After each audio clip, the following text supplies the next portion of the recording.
Halo Sobat IT, selamat datang di Hello IT Channel. Kali ini kita akan membahas cara menggunakan cuscalls dan cusrow di Google Sheet. Apa itu cuscall dan cusrow? Cuscalls adalah fungsi yang membuat sebuah array baru dari kolom yang dipilih dari rentang data yang sudah ada. Nah, kalau cusrow itu adalah fungsi untuk membuat array baru dari baris yang dipilih dalam rentang data yang sudah ada. Nah, bagaimana cara menggunakannya? Kita simak videonya berikut ini. Di sini kita sudah menyiapkan contoh data. Misalnya di sini ada data siswa, kemudian ada nilai bahasa matematika, IPA, dan IPS. Nah, sekarang kita akan menggunakan cuscall yang pertama terlebih dahulu. Jadi di sini pada A17 saya akan ketikkan fungsinya. Itu di Google Sheet sobat bisa menggunakan fungsi sama dengan cuscalls seperti ini. Pilih cuscalls, kemudian kita bisa blok seluruh datanya seperti ini. Kita blok seluruh datanya terlebih dahulu, lalu koma. Di sini kita akan memilih kolom mana yang akan kita tampilkan.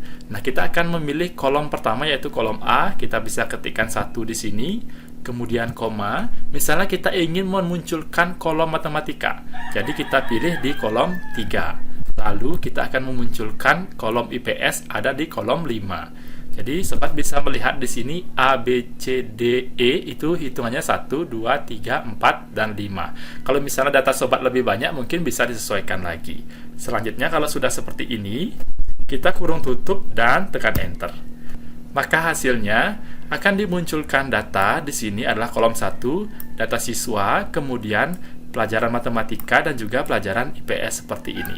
Sehingga untuk cuscalls di sini kita akan membuat sebuah array baru atau tabel baru dari kumpulan data yang sudah ada dengan memilih berdasarkan kolomnya. Jadi seperti itu ya sobat. Kalau misalnya kita ubah di sini, kita lihat fungsi yang sebelumnya itulah 1, 3, dan 5. Kita misalnya di sini akan menambahkan di bahasa. Bahasa itu ada di kolom 2. Jadi silakan sobat tambahkan indeks kedua di sini, lalu tekan enter. Maka kolom bahasa akan muncul di sini di sebelah dari kolom IPS. Karena urutannya itu adalah 1, 3, 5, dan 2. Nah, bagaimana untuk menggunakan fungsi cusrow? Untuk menggunakan fungsi cusrow itu tidak jauh berbeda. Nah, kita akan buat di sampingnya seperti ini. Di kolom F17.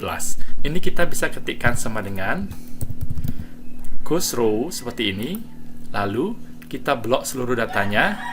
Dari kumpulan data ini kita blok, koma, kita akan memilih berdasarkan barisnya.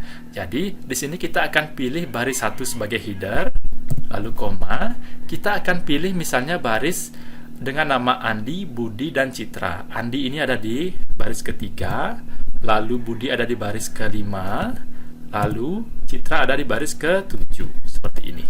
Lalu, sobat kurung tutup dan tekan enter. Maka hasilnya, di sini, baris pertama yang merupakan header kita sudah mengambil, kemudian kita ambil data Andi, Budi, dan Citra dari baris yang sudah kita pilih dengan fungsi cusrow tadi. Nah, kalau untuk ingin menambahkannya sama seperti sebelumnya, kita bisa tambahkan baris mana yang kita inginkan. Misalnya di Hardi di sini, yaitu adalah baris 12.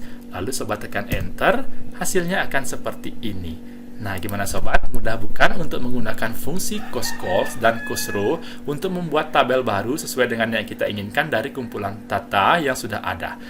Sekian dari tutorial kali ini dan sampai jumpa di tutorial berikutnya. Selamat mencoba dan terima kasih.